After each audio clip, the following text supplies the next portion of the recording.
Hey guys, Darren Asbury here with Revital Outdoors, bringing you another exciting podcast this evening. Tonight, we're going to talk to Mr. Jason Bridwell. Jason got a top 5 finish last year at Cherokee Lake. That's the volunteer division for the BFLs with Major League Fishing. Very, very excited to talk to another angler that did well at Cherokee Lake. That first tournament for 2022 is coming up in the next few weeks. So he's going to give us a lot of insight from his tournament last year and then what he predicts for this year. So very exciting stuff. But we get started, as always, make sure you subscribe to our YouTube channel if you haven't already. That way you get notified when all of our content is dropping. We have a lot of great content happening, having a lot of fun talking to these BFL anglers with Major League Fishing this year. So make sure you hit that subscribe button. Also, find Revital Outdoors on social media. That's going to be Facebook and Instagram. If you've never heard of Revital Outdoors, we're a premium CBD company. We have a full line of premium CBD products that are broad spectrum, THC free, made right here in America. Great for both hunting and fishing enthusiasts. So check them out. And also, we have a very, very strong pro staff program. So if you feel like you can represent Revital Outdoors, we'd be happy for you to fill out that application on that pro staff tab, and we'll take a review on that and hopefully get you involved with Revital Outdoors. So that being said, let's go ahead and get right to it. Mr. Jason Bridwell, again, last year, top 5 finish, Cherokee Lake. How you doing this evening, bud? I'm doing good. Thanks for having me on. Yeah, thanks for taking the time this evening to come on and talk to us. I know it's a busy week, but always glad to talk to another BFL angler. So, man, let's just get right into it. You know, I looked up your profile on Major League Fishing, looked you up on social media a little bit. You've had some success on Cherokee Lake. So just tell us about the lake a little bit and what is it like? What jives with you with fishing that lake? Well, I have a tendency, or I enjoy fishing shallow. It's a very diverse fishery. If you remember the Elite Series event that was there, they caught them dropping a Demiki down the lake, 30, 40 foot deep. The lake is obviously a highland reservoir. The smallmouth population on that lake has really took off on the lower end in the last probably 7 to 8 years. But you can really do anything on that lake. I mean, you can fish 30, 40 foot deep for smallmouth on the lower end. And as you work your way up the lake, the largemouth population gets more and more. The lake obviously has a drawdown. We're here in East Tennessee, so our lakes fluctuate quite a bit from summer pool to winter pool.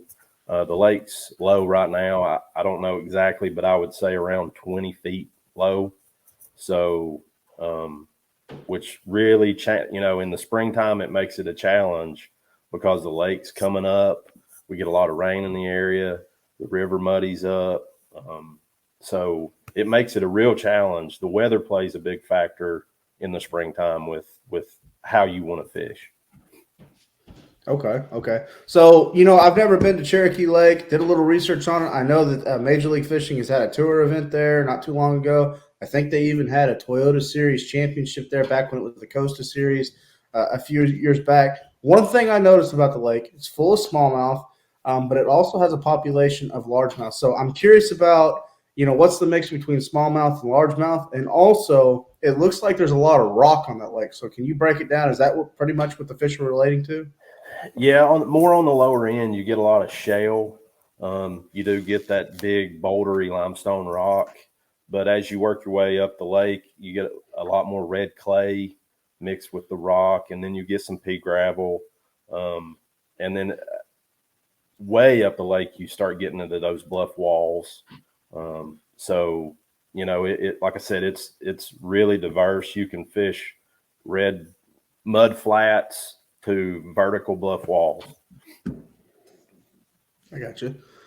So, well, that being said, let's talk about last year again. Top 5 finish. Did you have predominantly smallmouth in your bag, or a mixed bag, or did you target largemouth? Trying to remember. I think I had 3 smallmouth and 2 largemouth. I did lose a big largemouth there at the end of the tournament. I don't know if I would have won, but I think I would have definitely got second. But you know, that's fishing. But I was predominantly on a smallmouth bite. Okay. So good for you. Just out of curiosity, were you fishing shallow fish? You know, relating to getting into that pre-spawn mode, or are you out deep? Last year, the weather if I can remember, it was kind of rainy, overcast. We had some wind, which obviously in East Tennessee, when you get those conditions, those smallmouth like to bite. They like that nasty weather. Yeah. And so I caught them in that 8 to 12 range, not super shallow, but not really deep. I mean, the tournament was obviously in March. It was a heavy pre-spawn pattern. They were really wanting to get up there to spawn, but it was kind of, we had some cold weather there and it kind of stalled them out. But you know, the smallmouth seemed to spawn around early April here, maybe mid-April. But I was on a pre-spawn bite. I got you. Okay. So just thinking about Cherokee Lake a little bit, is it a stronger lake in the springtime? Like, this is the time of year, you mentioned the weather. What you just described to me is like when I tell people you want to go out and fish lakes like this when it's a good day to go duck hunting. When the weather is absolutely nasty, you want to be out there. So is that really when Cherokee Lake shines, or is it, later in the year? If you're smallmouth fishing, to me, that's when it shines on the lower end. If you get up in the river, the water typically has some color, so you want those warm, sunny days. The largemouth like those warm, sunny days in the spring, and that's when, to me, that is when the river shines. It's those nice, pretty spring days that you get a little bit of wind, but it's warm, sunny. Okay. And for this time of year, are you finesse fishing? Are you power fishing? Just kind of give us an idea. You don't have to say specifically what you're doing, but like, what are you kind of doing? Honestly, a shallow crankbait, a DT6, Shad Rap, a Bandit. I don't know if a lot of people really throw a Bandit anymore. I think they do. It's kind of an old school plug. You didn't have to mention that. I know. But no Bandit 200, it'll catch them. Oh yeah. But yeah, I like the shallow crank. I won a BFL here, I think in 13, 14, I can't remember. And I caught him on a shallow plug. Up in the river, I had it all largemouth. And we'd got a big rain. The water was dirty. It was just setting up for a largemouth tournament. But last year I caught him on a kite swimming a swim bait, a Kitech small swim bait, just shallow, 8 to 12 around rock. Okay. Are you throwing that Kitech on a spinning rod or a bait cast? Yeah, spinning rod, typical setup, 10-pound braid with 8-pound fluorocarbon leader, quarter-ounce head. So you're going finesse swim bait when you're talking swim bait? Yeah, I was throwing a 2.8 and a 3.3. Okay, yeah, that's really small. It's actually really nice to talk to someone that relates to parallel on the bank with a finesse swim bait and isn't just chunking or Alabama rig out there after him. Right. Yeah, Alabama rig is good here too. I mean, it's that thing catches them all over the country. I don't care where you are, but certain times of year, that like the spring, it's good, but it's kind of like a pattern within a pattern. Some days, I think where they're seeing it so much, they do bite it a lot.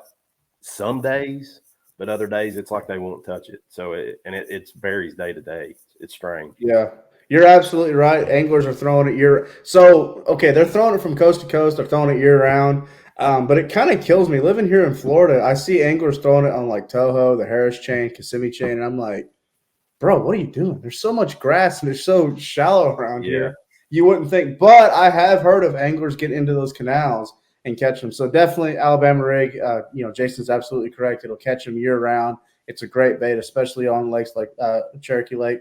One thing also, I did some research on Cherokee. It's got a dirty water side and a clear water side. Are you relating more with you throwing that finesse swim bait? That tells me you're fishing clear water. Is that what you are more? Yeah, that's more of a lower end smallmouth deal. The lake, obviously, like I said, it kind of starts getting dirty as you go up the lake into the river portion. So yeah, if I'm swim baiting, I'm typically fishing super crystal clear water to, maybe 2-3 foot deep clarity. Wow. And you're parallel on the brink, correct? Yeah. Parallel or 45. Okay. I want to ask one question just because I've got a long history as a co-angler, and you're going to know the answer to this. When a boater draws out with a co-angler and his plan is to parallel that bank. I just want to give a big shout out to all the co-anglers.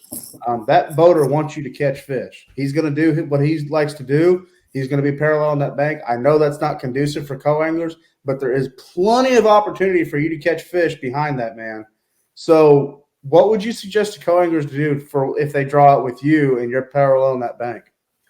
Just throw something a little bit different than I am. You know, if I'm pitching a jig or throwing a crankbait, pitch maybe like a plastic, a beaver, something like that. Or, I mean, I've had a lot of guys catch them on a Ned rig behind me.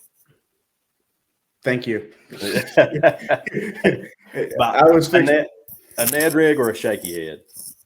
For sure. You know, there's two things I'll give advice to the co-anglers out there is number one, shake the man's hand, ask him, you know, kind of what you're doing that day. That boater's going to tell you what they're doing. You know, and he might even tell you the night before when you call him, you know, we're going to be paralleling the bank. We're going to be running a lot of water.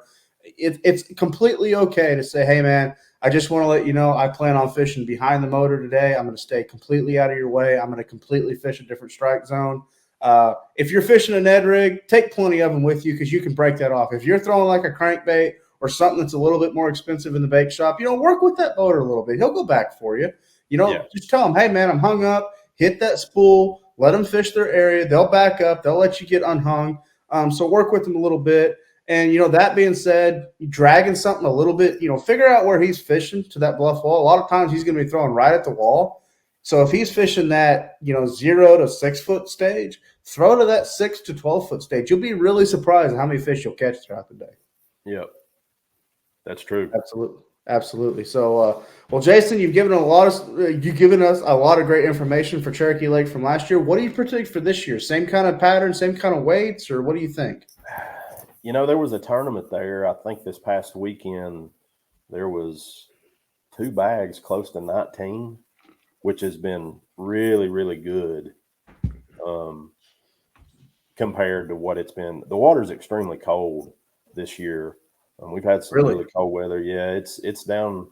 I was there last week, and it was 43, 44 degrees.